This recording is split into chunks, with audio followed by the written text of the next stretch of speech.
nous avons vu que Dieu a demandé à Abraham qu'il soit intègre, qu'il marche devant lui et qu'il soit intègre. Marche devant ma face et soit intègre. Et nous avons trouvé que quand tu marches devant la face de l'Éternel, tu es en sécurité. Ne refuse jamais de marcher devant la face de l'Éternel. Parce que la face de l'Éternel, c'est la haute sécurité. Dieu va contrôler tes pas. Dieu contrôle tes mouvements. Dieu contrôle tes pensées. Dieu contrôle tout ce que tu fais. Et tu es en sécurité. Et Dieu demande à Abraham d'être intègre. Et il demande à la semence d'Abraham d'être intègre. Et nous avons trouvé que l'intégrité, dans ces temps ici, les gens parlent trop peu de l'intégrité. Et nous avons trouvé que la semence de foi d'Abraham, tu dois être intègre, mon frère. Ma soeur, tu dois être intègre. C'est-à-dire, tu ne peux pas être corruptible. Quelqu'un d'intègre, c'est quelqu'un qui ne peut pas être corruptible. Quelqu'un qui est intègre, c'est quelqu'un qui est vrai. Il ne porte pas de masque. Un chrétien doit être intègre. Une chrétienne doit être intègre. C'est-à-dire, il est vrai. Il n'a pas de masque. Ce n'est pas quelqu'un qui est double. Il a une double vie. Aujourd'hui, tu penses qu'il est chrétien. À l'église, il est chrétien. Mais en dehors de l'église, il n'est pas chrétien. Il n'est pas chrétien, il n'est pas intègre. Mais Dieu nous demande d'être intègre, d'être correct. Ça, ce sont des valeurs de l'homme intérieur. Toi, intérieurement de toi-même, à l'intérieur de toi-même, tu dois être intègre. Amen.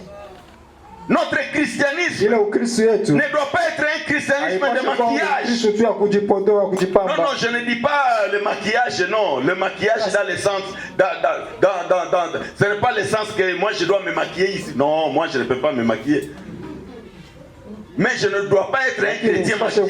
C'est-à-dire un chrétien qui a une fausseté. C'est ça le christianisme maquillé. Voyez, quelqu'un qui n'est pas vrai, il met des choses où tu peux penser qu'il est chrétien. Un chrétien qui regarde seulement les tambours, quand ça joue bien, il chante bien. Je ne dis pas qu'il ne faut pas chanter. Nous tous, nous aimons chanter. Mais toi, tu chantes mal. Parce que tu veux que les gens voient que tu es chrétien seulement par les chants. Mais ta vie est différente. Dieu nous demande d'être intègre. Quelqu'un qui est intègre, il est vrai. Ce n'est pas un faux.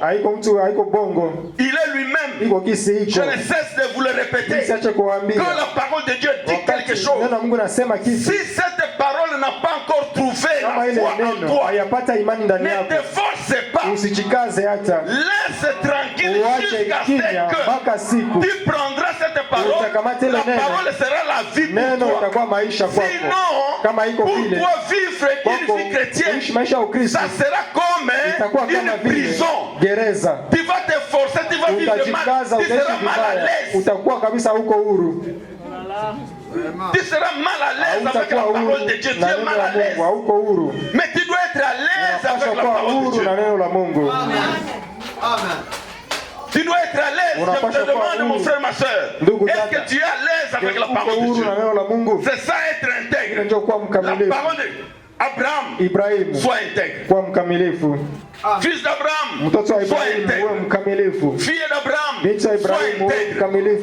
Le manque d'intégrité dérange les amitiés. Le manque d'intégrité dérange les relations. Le manque d'intégrité dérange les églises. Le manque d'intégrité dérange le foyer. Le manque d'intégrité dérange tout. Tu penses que l'autre est ceci, mais ce n'est pas lui. Tu penses qu'elle est comme ça, ce n'est pas elle. Elle est autre chose. Mon frère, Dieu te demande d'être intègre. Ma soeur, Dieu te demande d'être intègre. S'il y a beaucoup de gens qui ont fait souffrir les autres, les enfants des autres, c'est par manque d'intégrité.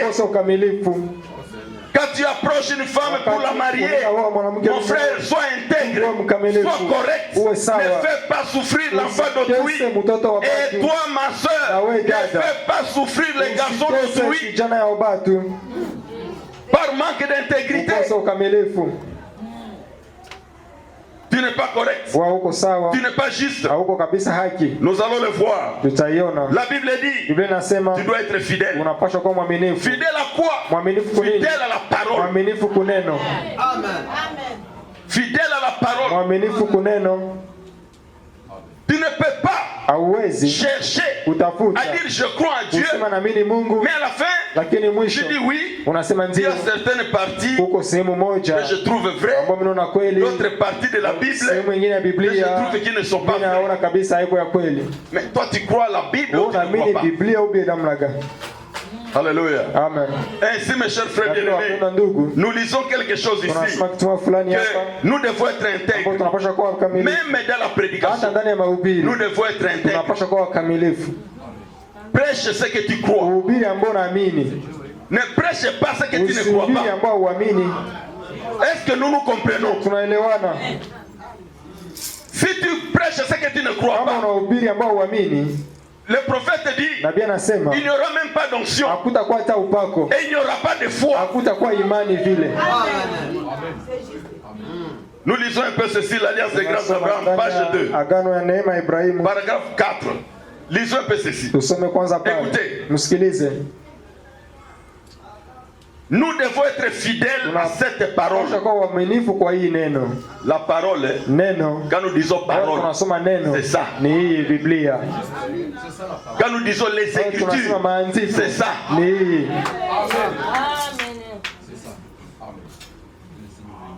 Alléluia. Quand William Branham dit la parole, c'est ça. Les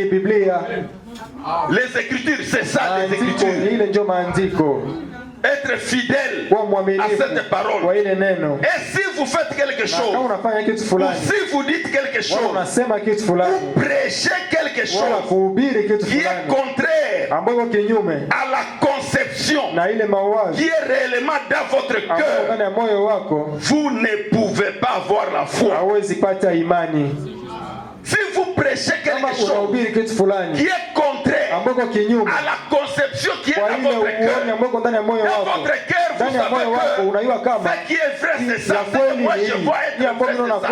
Mais je prêche autre chose. Pourquoi? Pour plaire à l'assemblée. Pourquoi? Pour plaire à tel frère. Parce que si je dis ceci, le frère va dire ah. Si je dis cela, la sœur va dire ah. Alors il n'y aura pas de foi. Alléluia. Amen. William Branham dit je voudrais avoir une doctrine fausse avec un cœur juste plutôt qu'avoir une doctrine juste et un cœur faux. Amen. Alléluia. Amen. Vous devez agir exactement selon ce que vous pensez être juste. Agir exactement selon ce que vous pensez être juste. Est-ce que c'est amen? Est-ce que ça va? Ça c'est la première chose. Agir exactement selon ce que vous pensez être juste. Deux. Et dire exactement ce que vous savez être la vérité. Si vous ne le faites pas, vous ne pouvez pas vous-même avoir la foi. Voilà pourquoi aujourd'hui les gens parlent. Il n'agit pas selon ce qu'il pense être vrai. Il ne dit pas ce qu'il pense être vrai. Tu fais ceci pourquoi? Bon, pour le kukanisa tu banasema vile tu tufanye. Pour kanisa yenu wapi? Votre église. Kanisa yenu haiko référence. La référence c'est la parole de Dieu. Alléluia. C'est la parole de Dieu qui est la référence, pas votre église. C'est pour cela, mes chers frères, je suis ici pour dire à quelqu'un, regarde ce que la Bible dit. C'est pour cela, moi, je n'ai pas honte. Quand quelqu'un me pose la question, je dis ça, je n'ai pas encore lu dans la Bible. Ça ici, je lis dans la Bible. Ici, c'est ce que l'église fait, mais ce n'est pas dans la Bible. Vous voyez, quand quelque chose n'est pas dans la Bible, il faut dire que c'est la Bible. Même si c'est une tradition, une tradition de l'église. Si ce n'est pas dans la Bible, ayez le courage de dire que ce n'est pas dans la Bible. Amen. Vous savez, moi je dis toujours à ceux qui m'écoutent sur l'internet, vous savez mes chers frères, le mal ça devient quoi? Quand l'église prend une tradition et que quelqu'un qui ne vit pas dans cette tradition, on dit que ça devient péché. Tu vis mal. Tu vis mal comment? Moi je vais prendre un exemple simple. Vous voulez? C'est une bombe. Vous savez? Nous nous marions dans l'église, n'est-ce pas? Mais c'est écrit où? C'est écrit où? Montre-moi seulement un passage depuis l'Ancien Testament où un sacrificateur réalisait un mariage dans l'église ou dans les temples. Ça n'existe pas. Dis-moi, la Bible est ici, c'est devant moi. Le mariage, c'est depuis la Genèse. Et la sacrificature est venue avec Moïse et Aaron. Où est-ce qu'on bénissait les gens qui se mariaient dans les temples ou depuis la tente? Nous voyons les services des sacrificateurs. On ne nous montre pas les services de bénédiction, de mariage. On ne nous montre pas. Amen. Dites-moi, maintenant aujourd'hui, quelqu'un, on va lui dire, comme tu n'es pas venu à l'église, tu vis dans le péché. La vie éternelle, tu es exclu. Depuis où?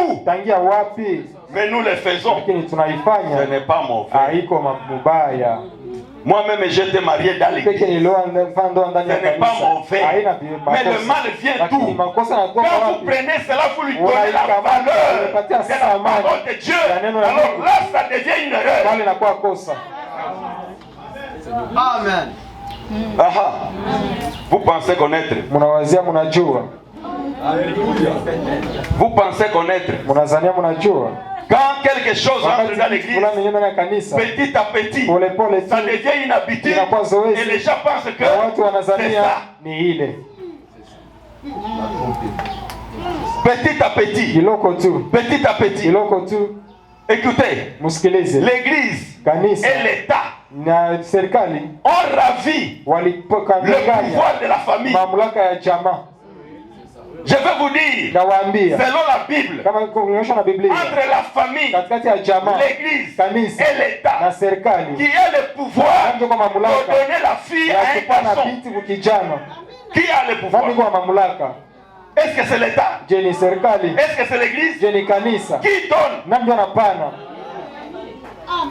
C'est cela la parole. C'est cela l'écriture. Mais vous voyez les églises qui veulent rafir le droit de la famille à quelqu'un. L'État aussi. Il dit non, moi aussi je suis ici. Tu es où? L'État vient faire quoi? C'est mon enfant. Où est l'État? L'État qui m'écoute ici, je ne suis pas contre l'État, mais je dis la vérité. Parce que même à l'état civil, on demande quoi? Quel est les documents de la famille, n'est-ce pas? Si le document n'est pas là, l'État ne va pas. Est-ce que l'État va accepter ça? C'est pour dire que le pouvoir c'est quoi? Le pouvoir c'est la famille. Et à l'église, quand vous venez à l'église, on demande quoi? La première question, c'est quoi? À qui demanderai-je? Qui a donné cette fille à ces garçons? N'est-ce pas? S'il n'y en a pas, l'église aussi va dire, nous devons remettre le pouvoir de la famille à la famille. Et non pas minimiser la famille. La famille est sacrée. Alléluia. Vous qui négligez vos parents, vos papas, vos mamans, écoutez la Bible dit, honore ton père et ta mère, afin que tes jours augmentent sur la terre. Amen. Ni sawa? Écoutez maintenant. Et votre message n'atteindra jamais les gens parce qu'il ne peut pas être loin. Quand vous dites des choses que vous ne croyez pas, votre message n'atteindra pas les gens. Les messages vont manquer d'onction. Parce que Dieu est en train de dire quelque chose par hypocrisie. Ça ne vient pas de toi. Dis la vérité. Même si les gens vont se moquer, même si les gens vont dire non, Léo y a tweeté que mais un jour, ils diront non. En tout cas, nous avons vérifié, nous avons vu que c'est vrai.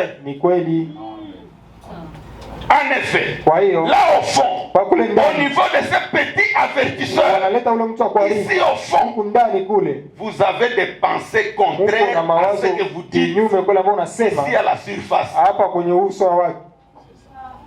Vous avez des pensées contraires. Alléluia. Amen. Et là, ça ne marche pas. Ça ne va pas du tout. Amen. Amen.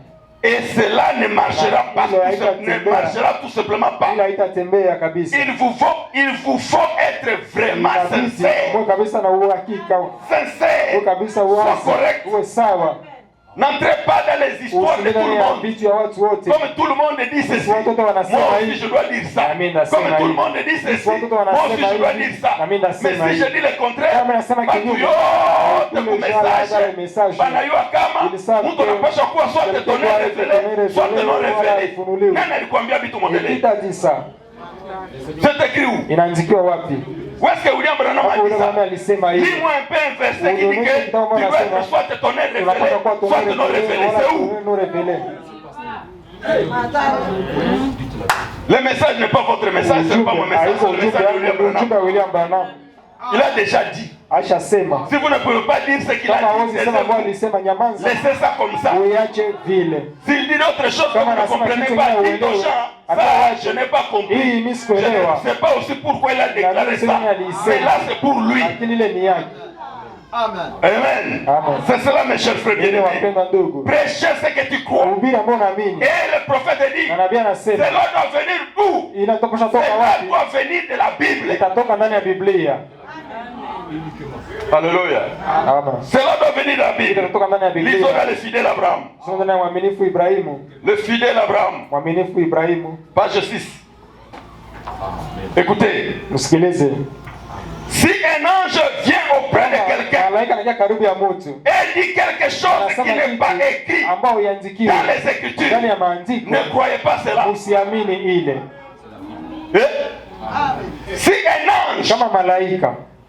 vient auprès de quelqu'un et dit quelque chose qui n'est pas écrit dans les Écritures, ne croyez pas cela. Tout doit venir directement des Écritures. Tout. Est-ce que vous le croyez? Amen. Écoutez, nous avons tout dans ce pays. Nous le savons. Nous ne sommes pas des juges. Mais cela doit venir de la Bible. Joseph Smith a rencontré un ange. Je ne doute pas du tout de cela. Mais quand il s'est éloigné de la Bible, c'est là que j'ai laissé tomber cela. Vous voyez, juste là où il abandonne la Bible. Dieu ne fera rien qui soit contraire à ce qu'il a déjà dit, à ce qu'il a déjà écrit. Il doit s'en tenir à sa parole. C'est la raison pour laquelle je crois cela de cette façon. Alléluia. Être intègre. Tu portes la Bible. Quand tu ne crois pas, laisse ça. Dieu est hypocrite. Tu portes la Bible, que tu ne crois pas. Ça ne marche pas. Oh, quand le sacerdoce d'Aaron a cessé, l'Urim et Thummim a disparu avec lui. Mais nous avons un nouvel Urim et Thummim. C'est la Bible de Dieu. Amen. Tout ce que tu dis, c'est où? Amen. C'est où? S'il faisait des songes, fait un songe. Ou si un prophète prophétise et que cela n'est pas conforme à la parole de Dieu, oubliez cela. Dieu n'est pas là-dedans. Mais si Dieu ramène cela et démontre cela par sa parole, alors c'est la parole parlée de Dieu. Alléluia. Aujourd'hui, mes chers frères, la Bible a commencé maintenant à perdre sa superbe. Vous trouvez les gens, ils parlent de la Bible, mais quand vous commencez à lui parler de la Bible, il dit ça, ce n'est pas ma foi. Moi, je ne crois pas cela comme ça. Mais c'est écrit. Non, moi je ne crois pas cela comme ça. La Bible dit que la femme se taise dans les églises. Moi, je ne crois pas cela comme ça. Mes chers frères, où est-ce que tu as déjà vu un pape femme? Où est-ce que tu as déjà vu le curé femme? Abbé femme?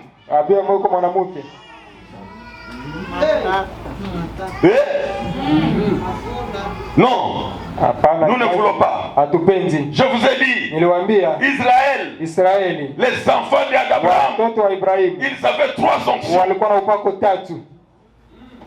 Ils avaient l'onction royale.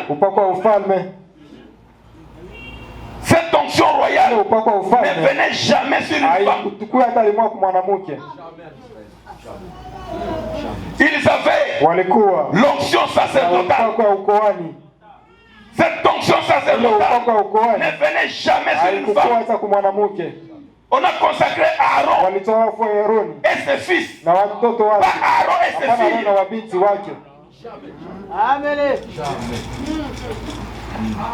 Troisième onction, l'onction prophétique qui a commencé depuis Abraham. C'est descendu Moïse, mes chers frères.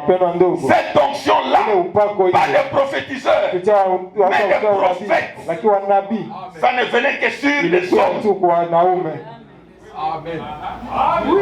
3 onctions pour Israël. Mon frère, ma soeur, tu peux dire Dieu m'a parlé. Je ne disconviens pas. Mais moi je suis en train de parler de la Bible. Si toi tu peux parler d'autre chose, c'est ton problème. Ça c'est la Bible. Mais quand tu parles à quelqu'un de la Bible, il dit non. Non, ça ce n'est pas ma foi. La Bible a commencé à perdre sa superbe.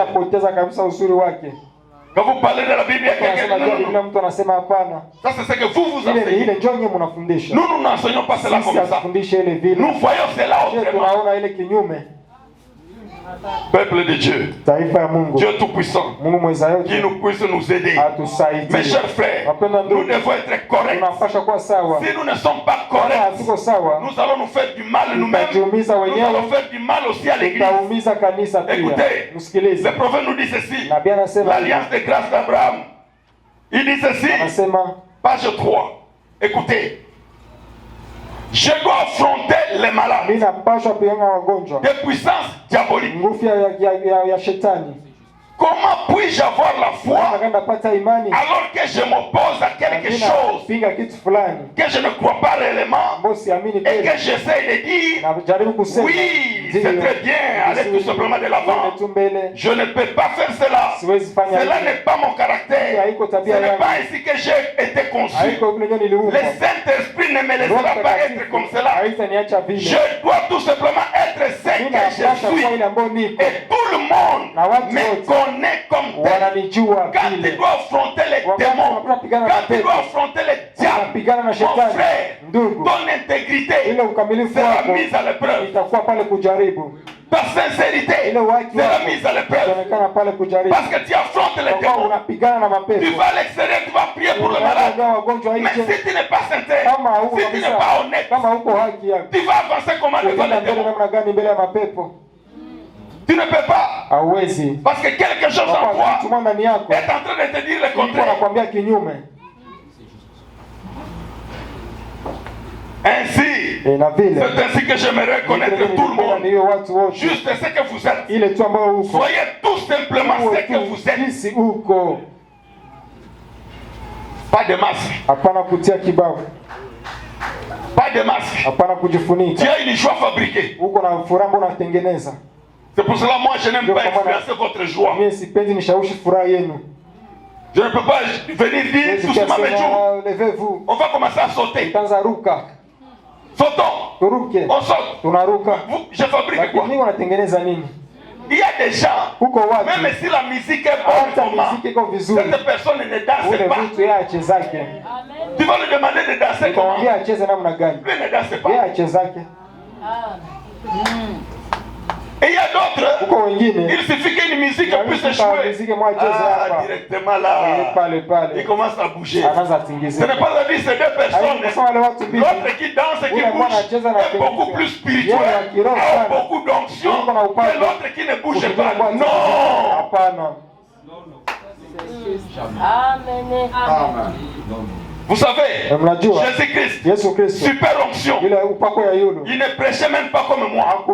La Bible dit qu'il n'élevait même pas la voix. Et c'est l'onction supérieure. William Branham dit, il suffit que cette onction, même une partie, soit sur toi, tu ne t'élèveras même pas. La super onction de Jésus-Christ.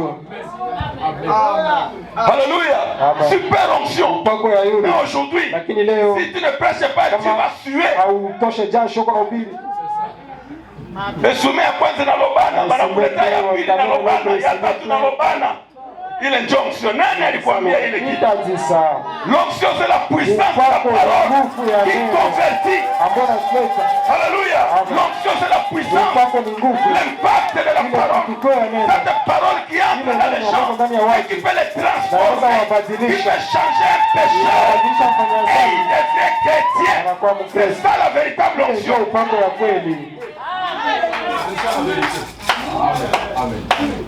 Quand quelqu'un ne dit pas, les frères n'ont prêché qu'à. Les frères la prêchent. Dans baridi sana, baridi ya wapi. Sikia kwa maneno niko naongea. Écoute d'abord ce qu'il dit.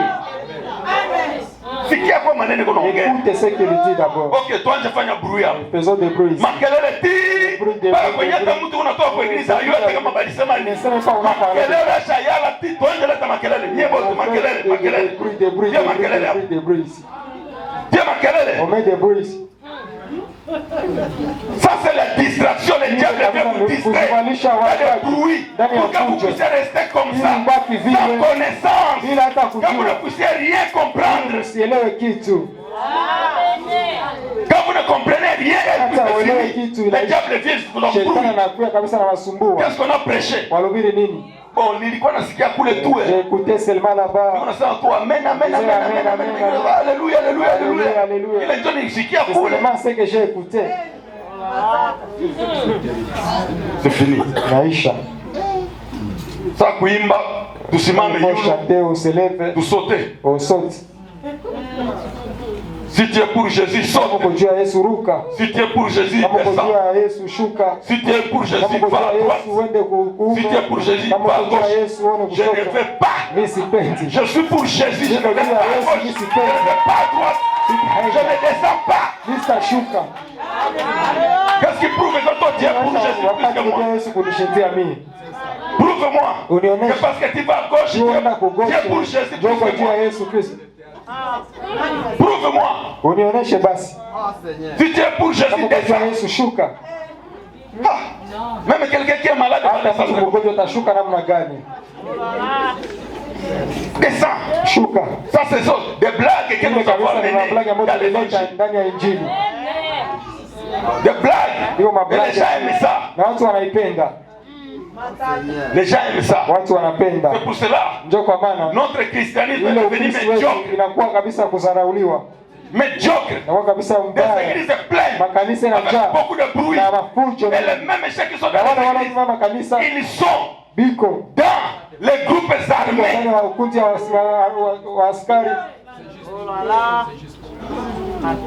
Et vous allez voir un pasteur qui est chef de milice. Comment? Parce que nous avons aimé danser.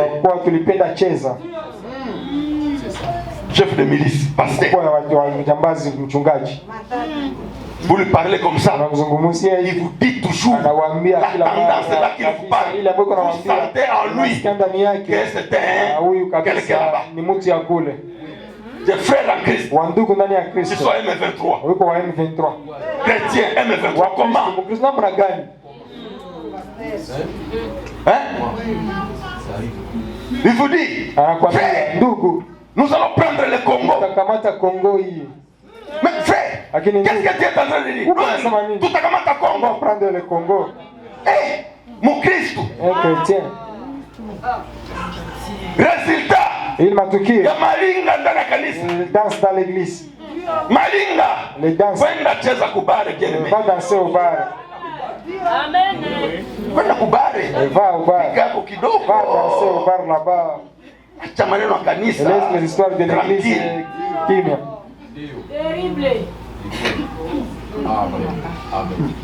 Bien aimé.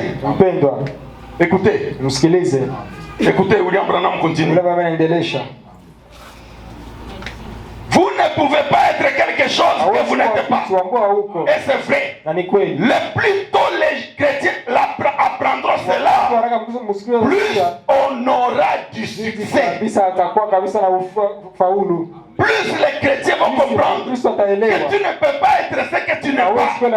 Plus nous aurons du succès. Plus nous aurons du succès. Alléluia. Amen. Laissez les gens tels qu'ils sont. C'est Dieu dans la diversité. Dieu fait les choses dans la diversité. Il n'y a pas un modèle fixe. Le modèle que nous avons, c'est Jésus-Christ.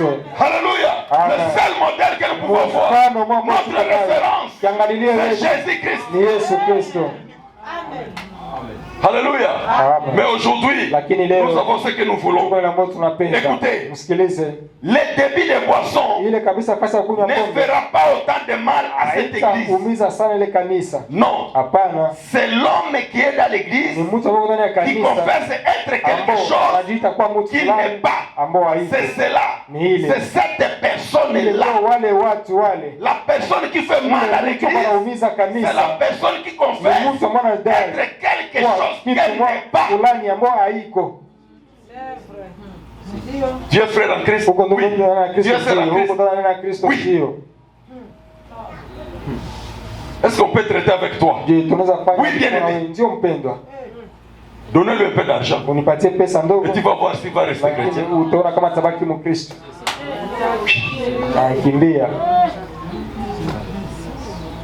Fuis. Pars. Dieu sert en Christ. Oui. Amenez la sœur dans ta maison. Elle va commencer à faire des yeux doux à ton mari. Mais toi tu es sœur en Christ. Toi tu es sœur en Christ. Tu fais les yeux doux au mari d'autrui. Mimi kuna makestion ya kuuliza. Moi j'ai des questions à poser. Kila siku anakuwa kama makestion ya kuuliza bwana hapa. Des questions à poser. Bwana uliza basi pasteur. Hapa vile wanasema kani. Hapa vile basi. Uko unatafuta tu nini ndani ya nyuma ya makestion ile? Wewe kukanisa usiki yake. L'église qui n'écoute pas. Kukanisa usiki yake. L'église qui n'écoute pas. Babandi ndani ya kanisa, babandi dans l'église. Na nabii anasema bale ndio banatesa kanisa. De faire souffrir l'église. C'est vrai. Kuna kanisa tu. Frère kunyumba yako. Frère dans ta maison. Anashararua basika yako yote. On a pris toutes tes filles. Ndio kunaona bapara biko makali. Na bafrère méchant avec les frères. Frère. Ndugu. Nisiona ke musika yangu kushambre. Je ne vois plus encore ma fille dans ta chambre. Nisiona ke musika yangu. Je ne vois jamais ma fille là-bas. Bato bana respect. Il n'y a plus de respect. Pour dire merci à celui qui t'a aidé. Tu vas engrosser sa fille. C'est vrai. Est-ce que tu es sérieux? Est-ce que tu es sérieux? Les gens qui se font passer pour ceux qui ne sont pas. Moi je suis contre les diables. Je ne suis pas contre les gens. Je prêche directement contre les diables. Amen. Une fraternité qui n'existe plus. Les gens qui volent l'argent des autres. Les gens qui dérangent les autres. Les gens qui font ceci, cela. Quelqu'un qui le reçoit chez lui, chez toi, il quitte là-bas. Mina kwambia nyumba ya sere kwa uchafu moya impossible. Mbona ulikula bugari na sombe yake wewe?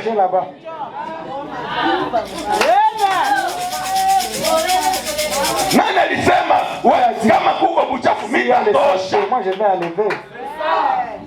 Nina kuangalia yako nini ndani? Pour toi c'est quoi dedans? Ça c'est ce qui fait mal à l'église. Inaumiza kanisa. Ainsi dit William Branham. William Branham anasema. Ce qui fait mal à l'église. Inaumiza kanisa. Mal à l'église. Inaumiza kanisa. Soyons intègres. Tuwe kabisa ukamilifu. Ce sont des valeurs que la Bible nous recommande. Dieu nous recommande d'être intègres.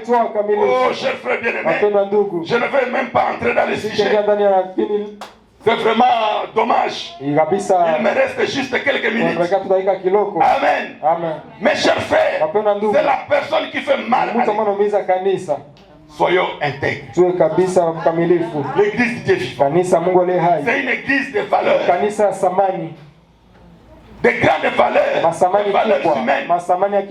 Où vous êtes à côté d'un frère, vous sentez que vous êtes à côté d'un frère, vous êtes à côté d'une soeur, vous sentez que ça c'est une fille d'Abraham, ça c'est un fils d'Abraham. Ce n'est pas un faux, c'est quelqu'un qui est vrai. Amen. Amen. Alléluia. Est-ce que nous sommes ensemble? C'est cela. Lisons quelque chose. Dans Genèse 15. Genèse 15. Verset 7. Voyons cette alliance qu'Abraham a fait. Amen. 15 le verset 7. Après ces événements, verset 7 plutôt, l'Éternel lui dit encore, je suis l'Éternel qui t'a fait sortir en Chaldée pour te donner en possession ce pays. Abraham répondit, Seigneur éternel, à quoi connaîtrais-je que je le posséderai? Et l'Éternel lui dit, prends une génisse de 3 ans, une chèvre de 3 ans, un bélier de 3 ans, une tourterelle et une jeune colombe. Abraham prit tous ces animaux, les coupa par le milieu et mit chaque morceau l'un vis-à-vis de l'autre. Mais, et voici, une frayeur et une grande obscurité vers la Séhir. Et l'Éternel dit à Abraham, sache que tes descendants seront étrangers dans ce pays qui ne sera point à eux. Ils y seront asservis et on les opprimera pendant 400 ans. Mais je jugerai la nation à laquelle ils seront asservis. Et ils sortiront ensuite avec de grandes richesses. Amen. Ça c'est l'alliance que Dieu va faire avec Abraham. Amen. Lisons cela. Et dans l'appel d'Abraham, c'est que cela veut dire. Page 19. Page 19. Tous ces symboles ici. Abraham va prendre des animaux. Il va les couper en deux. Après, il y aura les oiseaux que Abraham ne va pas couper. N'est-ce pas?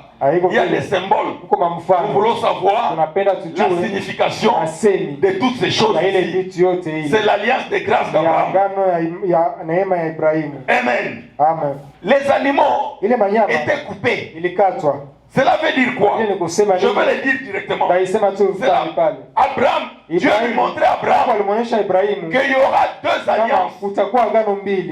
L'ancienne alliance et la nouvelle alliance. Qu'il y aura un changement dans le testament. Il y aura le Nouveau Testament qui va venir après le Nouveau Testament, après l'Ancien Testament. C'est la signification de ces animaux coupés. Maintenant, il y a les oiseaux qui ne seront pas coupés. William Branham dit, pourquoi les oiseaux ne sont pas divisés? Là, c'était le symbole de la guérison divine qui devrait rester la même dans l'Ancien Testament comme dans le Nouveau Testament. Le même Dieu guérissait dans l'Ancien Testament, c'est le même Dieu qui guérit dans le Nouveau Testament. Vous allez voir par exemple la femme sunamite, son enfant va mourir. Élisée va venir. Il va se pencher sur l'enfant. Il va mettre son nez sur le nez de l'enfant. Ainsi de suite.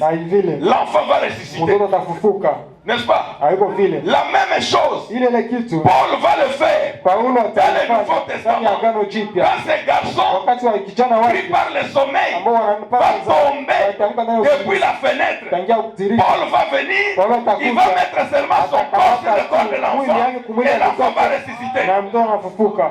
C'est la vérité. Amen. La même chose. Même pratique.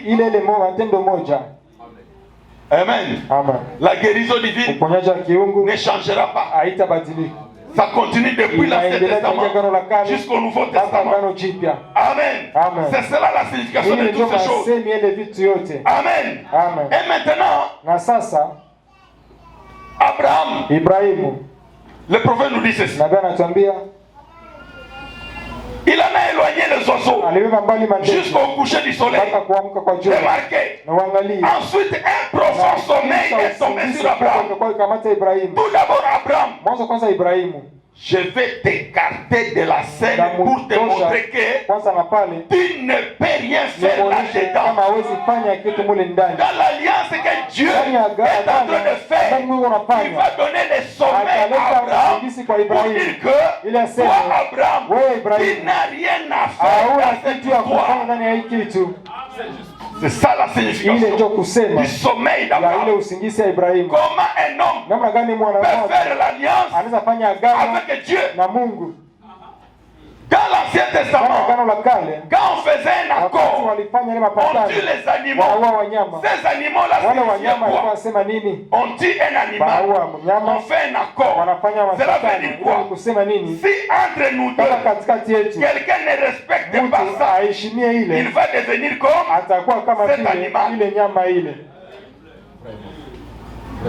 Or, un homme ne respecte jamais rien. Un homme peut signer ici quelque chose. Après, il dit non. Je retire ma signature. C'est ça l'homme.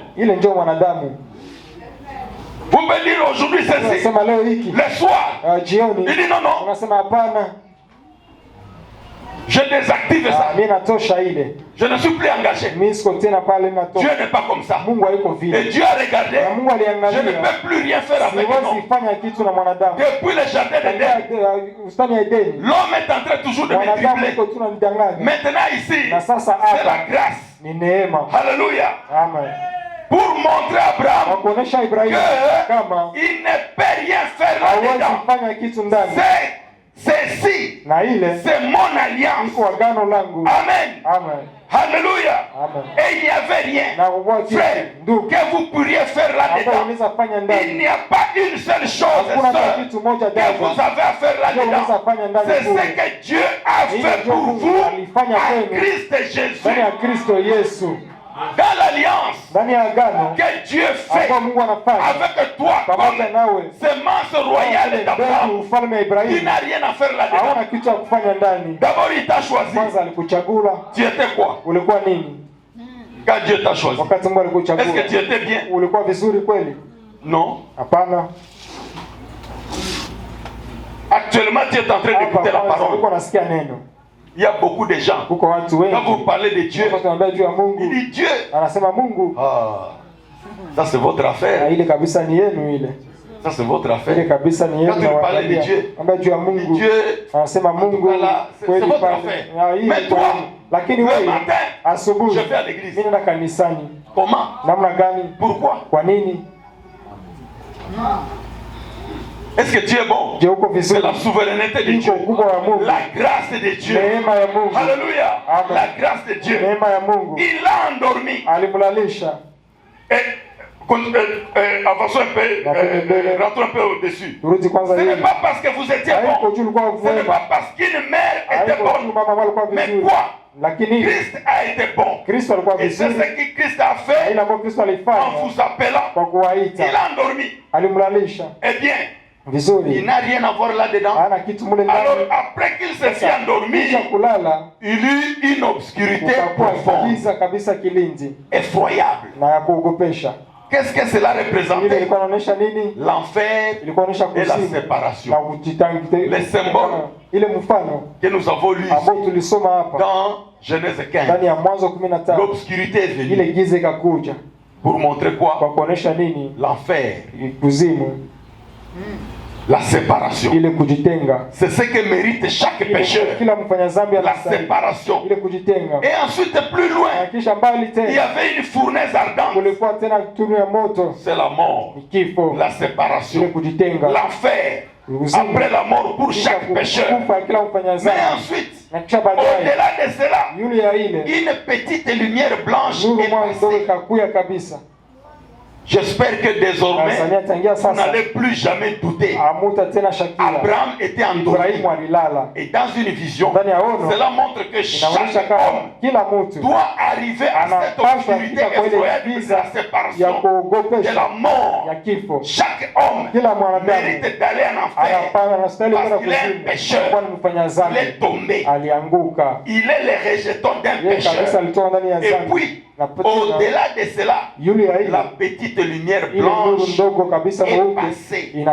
En d'autres termes, la même colonne de feu qui accompagnait Israël, le même Saint-Esprit qui est ici ce soir, ce matin, et elle est passée juste entre chacun des sacrifices.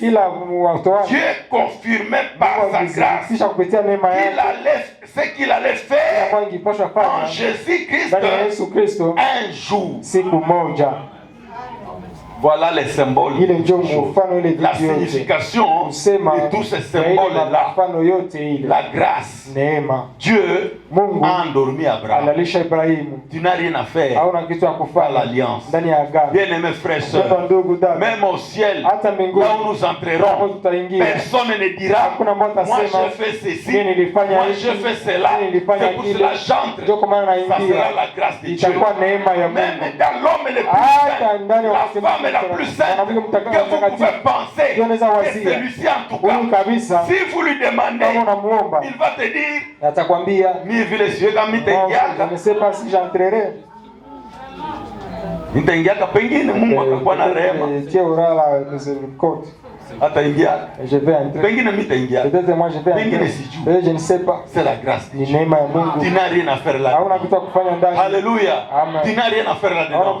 Et Jésus-Christ, qui était le descendant d'Abraham, quand il est mort à la croix,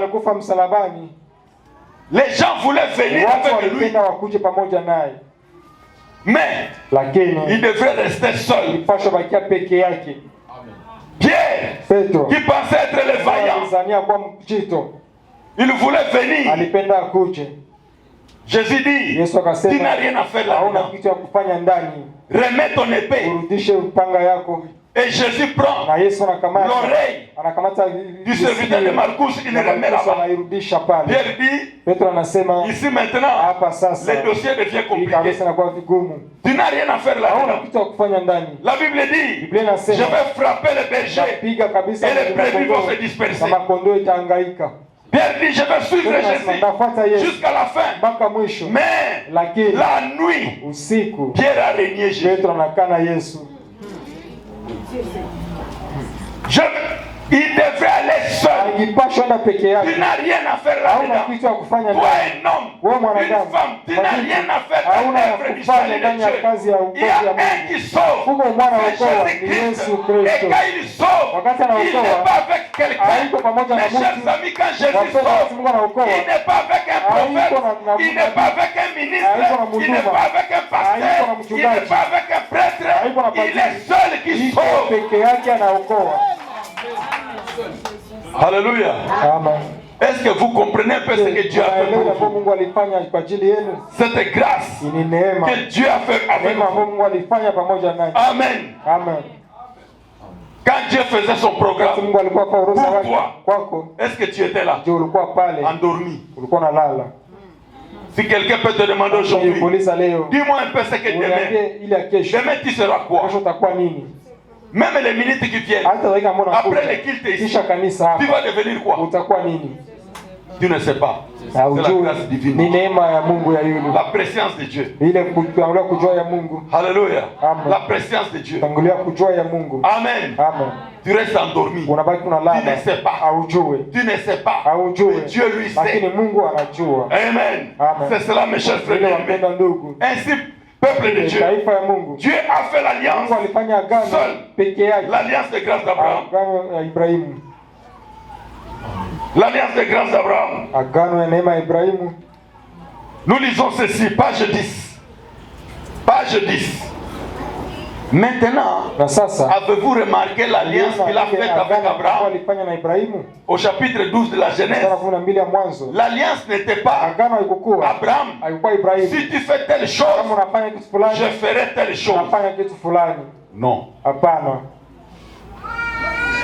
Si tu fais, je vais faire. Écoutez maintenant. L'alliance, c'était complètement la grâce. Non pas si tu, Dieu a dit à Abraham, moi, je. Non pas si tu fais telle chose. Non. Dieu fait pour toi. Alléluia. Dieu fait pour toi. Dieu avait fait une alliance avec Adam. Adam l'a brisé. Chaque fois qu'il fait une alliance avec l'homme, Exode 19, il a fait une alliance et briser cela. Mais Dieu, dans sa détermination, pas par des lois ou des alliances avec l'homme, mais par des alliances avec lui-même. Dieu fait des alliances avec lui-même. Il était déterminé à sauver l'homme parce que celui-ci est son fils. Dieu a la détermination de te sauver. Il fait l'alliance avec lui-même. Alléluia. Vous pouvez lire mes frères. Donc on doit rester comme ça. La seule chose que tu peux faire, c'est d'amener ton cœur à croire ce que Dieu a fait. Croire seulement ce que Dieu a fait. Croire seulement ce que Dieu a fait pour toi. Le sacrifice de Golgotha. Croire seulement ce que Jésus a fait pour toi. Crois-le. Tout ce que nous faisons en retour, c'est en reconnaissance de ce que Dieu a fait. Nous reconnaissons, nous disons merci Seigneur pour nous avoir sauvés. Nous les louons. Nous disons merci Seigneur. Nous prions. Nous disons merci Seigneur. En tout cas, je vais cesser de faire le mal parce que Dieu m'aime. Merci Seigneur. Alléluia. Mais ce n'est pas une loi. Dans ton cœur, dans ta pensée, ce n'est pas une loi. Nous disons merci Seigneur. Nous ne vivons plus dans les péchés parce qu'il m'a aimé. Nous abandonnons le mal parce qu'il m'a aimé. Je prie, je me lève, je dis Alléluia parce qu'il m'a aimé. Il n'y a rien d'autre qui peut animer mon cœur si ce n'est seulement la reconnaissance de mon cœur avec l'œuvre de Dieu. Cette alliance de grâce, cette grâce-là, pourquoi il te cherche dans les péchés aujourd'hui? Tu avances. Demain, tu es en train encore de vaciller, mais Dieu est toujours avec toi. Il t'amène toujours vers lui. Il te tire toujours vers lui. Et quand tu avances avec Dieu dans cette alliance de grâce, mon frère, ma soeur, la parole de Dieu n'est plus une punition pour toi. Vivre la vie chrétienne n'est plus une punition. Ça coule de soi. Tu vis bien. Alléluia. C'est chez toi. La parole c'est chez toi. Abraham ne vivait pas avec Dieu comme dans des contraintes. Makazo. Non, ce n'était pas une contrainte. Lui, il vivait simplement. C'est la grâce. Dieu a dit à Abraham, je te mets à côté. Dans cette histoire, tu n'es pas là-dedans. Raison pour laquelle, mon frère, ma soeur, tu n'as pas raison d'être jaloux de ton frère, d'être jaloux de la soeur, parce que tout est grâce. Tout ce que nous recevons, c'est la grâce de Dieu. Alléluia. Merci Seigneur. Alléluia. Ce que la soeur est, c'est la grâce. Ce que le frère est, c'est la grâce. Tu ne peux pas être ce que le frère est. Et lui ne sera pas toi. Non, jamais. C'est la grâce de Dieu. Je vais vous dire une chose. Tu vas voir quelqu'un qui chante avec une belle voix. Toi, chante comme lui. Si tu sauras. Cette voix-là, il a Isaou. C'est la grâce. Bon. Quelqu'un il est lancé. Toi deviens lancé. Si tu sauras. C'est la grâce de Dieu. Quelqu'un il est intelligent. Comme ça, vous amenez des enfants, vous les mettez là-bas. 1 plus 1 égale combien? 1 plus 1 égale 2. Vous savez 1 plus 1 égale 2. C'est égal 2. Oui, égal 2. 1 plus 1 égale 2. 1 plus 1 égale 2. 1 plus 1 égale 2. Ils répètent tous 1 plus 1 égale 2. Après un certain moment, tu dis toi, X. 1 plus 1 égale combien? Ali Moumi, mais ça savent. Déjà oublié. Mais ça savent. Déjà oublié. Mais on a répété à Pagny pour répéter la même chose ici. Mais ça savent. J'ai déjà oublié. Tandis que l'autre, 1 plus 1 égale 2. Il dit 1 plus 1 égale 2. Ah, nous sommes organisés par banane, moi, la banane, il y a la banane, des bananes. Mais mwingine ayue kama banana mwana ne connaît pas quelle banane ça fait. Mwingine ayue. L'autre ne connaît pas. Unaangalia mtu hivi na sababu iko nini? Vraiment c'est quoi? Kichwa yake basi umasoba kwa sasa iko kichwa bunga. Ndio basi bunga kuondana. La farine dans sa tête. Hata unasema na mbona kanuni. Même si tu comment. Mwingine ko tu rapide. L'autre c'est vite. Vitu vingine papa iko na kamata yo mara moja. C'est la grâce. Iko neema. Amen. Mwingine anagusaka hapa. L'autre touche ici. Frank anaenda mbio. Il y a l'argent vite. Baneta nini iko na mkono wa frank. Il a la main de l'argent. Iko nini? Neema. C'est la grâce. Quand on a le mtu mwema anasema na mkono wa frank. Ukome kumwambia kitu hivi. Je dis c'est pas quelque chose comme ça. Asa bon, mimi nafahamia kama nani ndio pole pole. Sema tena mara nyingine. Dis encore. Kisha unajua mtu anapata frank kwa comment il reçoit l'argent? Comment il reçoit l'argent? C'est la grâce. Explique encore. Donc, il est document ici. C'est ça. Ça fait comme ça. Bon, ni pas toi un peu mouquet dans la cinq fois, 4 fois. Document dis encore. Il est job bataille ça on va payer bénéfice. Bénéfice là. On va payer le bénéfice comme utalipa njo pourcentage ya bénéfice. Bénéfice hapana yote, utalipa njo pourcentage yule bénéfice. Bon, sasa donc nikapata ici je trouve kama bénéfice yangu ko 1000. C'est 1000. Mitalipanga. Je paye combien? Il faut nous expliquer Paul. Là tu commences à expliquer lentement. Mungu naiba mi. Ah, vous me volez. Sasa mwingine alitiaka comptable. Comptable. Rafiki yetu. Comptable na kila ordinateur. Puis avec les ordinateurs. Sasa ordinateur ni bana. Les ordinateurs ici. Enlève les ordinateurs. Tout le monde connaît quoi ça. Vos ordinateurs ne comprends pas. Yana kama ordinateur na poste. Anaendelea yake na maneno yake ya mkono na piki. Des stylos. Iko neema. C'est la grâce. Neema. C'est la grâce. Neema ya Mungu. C'est la grâce de Dieu. La grâce. Et neema. Mungu alileta neema mbalimbali. La grâce différemment. C'est pour dire usichukie mtu. Usikuwe na jalousie na mtu. Ne sois pas jaloux de quelqu'un. Yenye iko wewe huko. Ce qui est là, tu n'es pas là. Alléluia. Amen. Amen. Yenye iko wewe huna. Toi tu n'as pas ça. Dieu va te donner le bonheur autrement. Kabisa utafauti. Anakupa tu bonheur ya masomo. Le bonheur des études. Kwa masomo tu wewe unapata kama 80%, 60%. Lakini kwa maisha unapata 80%. Je vous dis, être excellent à l'école c'est bien. Mais il faut être excellent dans la vie.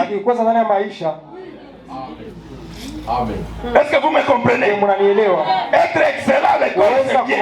Mais il faut être excellent dans la vie. La grâce de Dieu. C'est pour cela un fils de Dieu, une fille de Dieu n'a pas de jalousie. Etumbango ya nini? Etumbango ya nini? Mutapigana jua nini? Ministère mwingine mbona wewe hauko? Reste avec ton ministère. Kama Mungu alimpatia élévation dans quelque chose, dis merci Seigneur. Nous avons au lieu de combattre ça, parce que si tu combats ça, tu ne seras jamais comme lui. Reconnais seulement que c'est la grâce de Dieu. Dieu lui a donné ça, c'est sa part. Et toi aussi tu as ta part. Ne vous combattez pas. Amen. Alléluia. Amen. Ne soyez pas jaloux. Frère bien-aimé, si quelqu'un construit, qui te dit que c'est la fin de construction, toi aussi tu vas construire. C'est pas la fin. Oh, il tu vas aussi construire plus que ça. Mets ça dans ta tête. Toi aussi tu seras. Alléluia. Amen. Amen. Amen. Ne regrette pas d'être ce que tu es. Ne vis pas dans les regrets, mon frère. Ma soeur, ne vis pas dans les regrets. La grâce est sur toi. Alléluia. Amen. Amen. Amen. Paragraphe 22. Nous terminons, je crois que nous terminons par là pour aujourd'hui. Paragraphe 22. Paragraphe 22, page 10.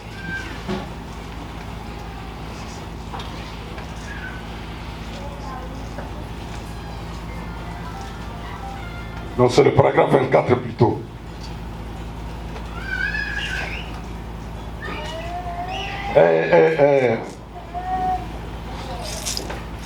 Nous terminons un peu ceci.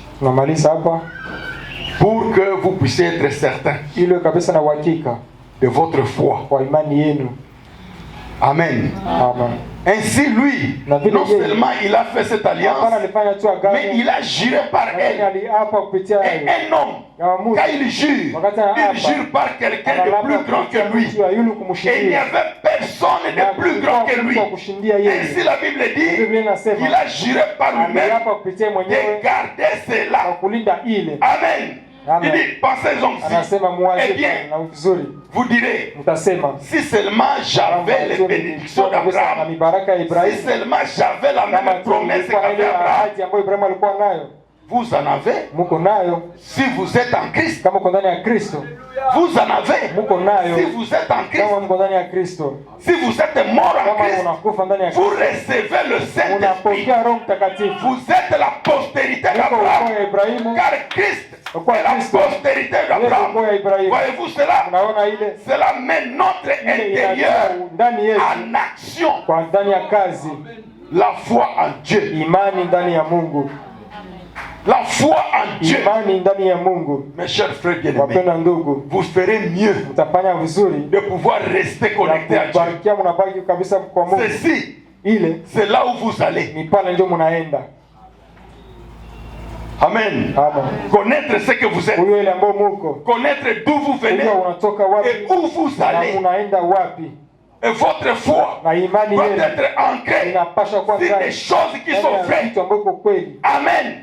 Et vous devez savoir que tout ce que Dieu vous dit ici, c'est pour votre vie éternelle.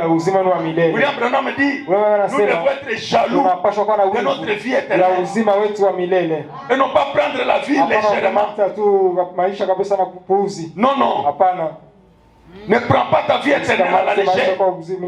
William Branham dit, il explique ici, il dit c'est comme un jeune homme qui peut aller s'engager ou une jeune fille qui s'engage à la légère. Mais ta vie sera un enfer. Alléluia. Il dit ceci. Vous, messieurs, jeunes gens qui êtes ici, pouvez-vous sortir dans la rue, prendre une femme et l'épouser juste parce que vous êtes sortis et que vous l'avez prise, étant donné qu'elle était une femme? Je n'en sais pas assez sur votre conception des choses. J'en suis convaincu. Mais voyez, premièrement, vous devez connaître la femme. D'où elle est. Son caractère. Il en est de même pour une femme au sujet de son mari. C'est la même chose. Vous devez penser à ces choses parce qu'il s'agit de quelqu'un qui vous tiendra compagnie de votre vivant. Et ceci, c'est votre vie éternelle avec Dieu. Ou être totalement séparé et anéanti en affaires. Ce soit l'un, soit l'autre. Ainsi, nous voulons aborder ceci sur base des Écritures. Ce que les Écritures disent. Si vous faites l'erreur dans le choix, dans le choix, le prophète dit, c'est votre problème. Vous sortez avec une femme, vous la prenez directement. Vous ne connaissez pas. Vous aussi femme, vous ne connaissez même pas cet homme. Le prophète dit, vous devriez le connaître. D'où elle est, son caractère. Vous savez, souvent nous nous marions aux gens que nous ne connaissons pas. J'utilise j'utilise nous. Vous comprenez un peu? Souvent, nous nous marions aux gens que nous ne connaissons pas. Parce que nous le voyons à l'église. Est-ce qu'à l'église ça suffit pour connaître quelqu'un? À l'église, nous venons tous écouter et nous rentrons à la maison. Comment est-ce que tu vas connaître quelqu'un à l'église? Oh, on nous dit toujours, mais de nouveau, mais tu le sauras comment? Ici, je suis en train de vous parler, vous les jeunes gens, parce qu'en majorité, si je commence à voir, avant on était des vieux, mais aujourd'hui, quand le Yahweh est en train de changer, il y a beaucoup de jeunes gens. À l'église, tu connaîtras quelqu'un. Kama muvivu au hapana. Mtu iko muvivu iko tuna Saint-Esprit, lakini il est paresseux. Il a le Saint-Esprit. Mais comme muvivu, il est paresseux. Il croit que muvivu, il est paresseux. Pour la muka qui est difficile, c'est difficilement. Il a les Saint-Esprit. Saint-Esprit. Ouais, il va camiler pour vivre. Il va combattre à tout. Ça va vous combattre. Mais tu as épousé les Saint-Esprit. L'amour c'est l'exemple, c'est jamais. Viens pour le Saint-Esprit. Il a le Saint-Esprit. Viens pour le Saint-Esprit. Attention. Oh, Marie, la personne que tu connais. Non, non, il est bien. Il se connaît très bien. Moi, j'ai dit toujours un conseil aux jeunes. J'ai dit, épouse ton ami. Unaweza na sirika. Connais comment il se fâche. Kama mtu kuna rafiki yako tu comment il se fâche. Mon cher, vous n'avez même pas 16 mais 16 chapitre. En tout cas, 16h30, moi je ne reçois pas. Mais il y a un modèle calme. Ça c'est quel genre? 30 minutes, en tout cas, il faut t'avoir l'autre jour. Quer ver como matata? Pode correr da série. Como tá? Praticamente capita.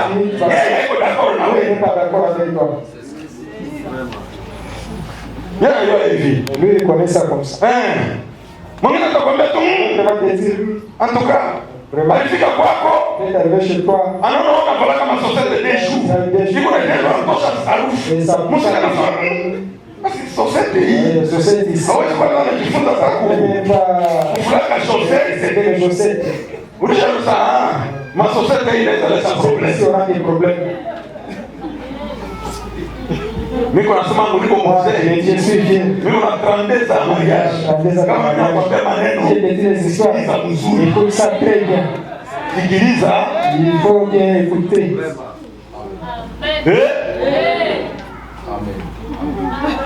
Nabii vile ndio anasema. C'est le prophète comme ça qu'il dit. Una tabia yako. Connaissez le caractère. Unajua tabia yake. Unajua tabia je. Unataka kuwa kukanisa à l'église. Sasa wewe nao wako Saint-Esprit. Toi tu as épousé le Saint-Esprit. C'est combien? Et c'est bien. Unaoa Saint-Esprit. Épouse le Saint-Esprit. Nani anakuambia bato ya Saint-Esprit na Biblia? Déjà des Saint-Esprit. Nani anakuambia bakiano ya Saint-Esprit na bwana yako? Nani alikwambia? Il t'a dit ça. Babona banapishana. Babibi banapishana. C'est différent. Mwingine ana autorité ya Bwana kama iko nini? Mwingine hayuo autorité ya Bwana. Mwingine mwanamke hawezi kula kama bwana yake afisi. Mwingine anataka tu chakula pale. Haipata yeye ndio atatia chakula. Iko kavira ndio tia chakula kwa baba. Yana dalala. Kama unafika kama balisaba hata mai wewe tu cherches de l'eau. C'est qu'on a Saint-Esprit. Là le Saint-Esprit. Nous avons Saint-Esprit. Tu as épousé le Saint-Esprit.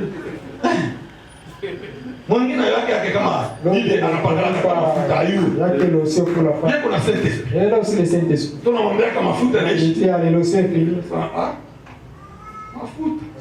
Sasa nenda kutukuafe na 3000 francs. 3000 francs. Hii basalo hii ya basalo $10. Jana mna kichwa wangu kwa 3000 francs. Kichwa kwa vile wapi shana kichwa mwanamke 3000 francs de la femme.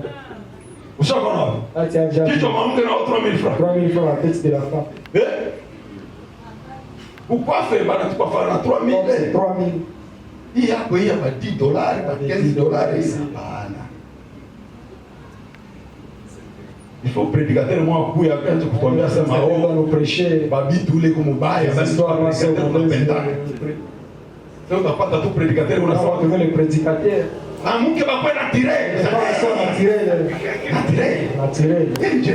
Et ça la femme. Naturel. Wewe kule kuna tire. C'est aussi naturel. Mwanamke anabakia mwana. La féminité de la femme. Vous voulez enlever ça? On appelle autochéile. La féminité, où est-ce que vous mettez la féminité? La femme doit rester féminine. Na kinamuke yake. Wewe unatafuta kuoa mwanamke mtose ndani kinamuke akwe bwana. Arudie bwana. Inakalaka wanaume inakalaka. La femme coûte cher. Kama wewe kama mwanamke uko cher usioa. C'est ça. Vraiment.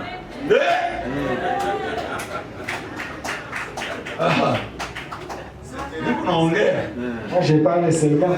Kutia garde-fou. Kutia garde-fou bato. Basi souffrir bure. Na kwanja kusamba samba kila siku. Nisi kwa majisha kusamba samba. Tunahubiri maneno mufanye vitu mzuri. Hamupendi. Kisha na kwa diakre kusambisa. Kesho kuzwa pasteur asambise. Mutoke pale mwende kujustice.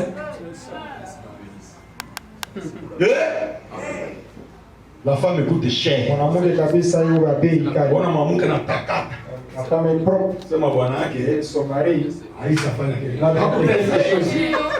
Hakuteseka. Iko frère. Joy. Ça Yesu. Comme Jésus. Yesu iko frère Marie. Jésus c'est un frère Marie. Alors, amfanya kwa miracle. Pour des miracles. Na wewe uko nani sasa? Unafanya miracle kwa Dieu. Des miracles à ta femme. Bwana mafanya yake miracle kwa des miracles à ta femme. Muujiza inakalaka, muujiza. Hivi ndio inaangalia sawa. Kama regarde Dieu. Muujiza. Wakati wangu naishi.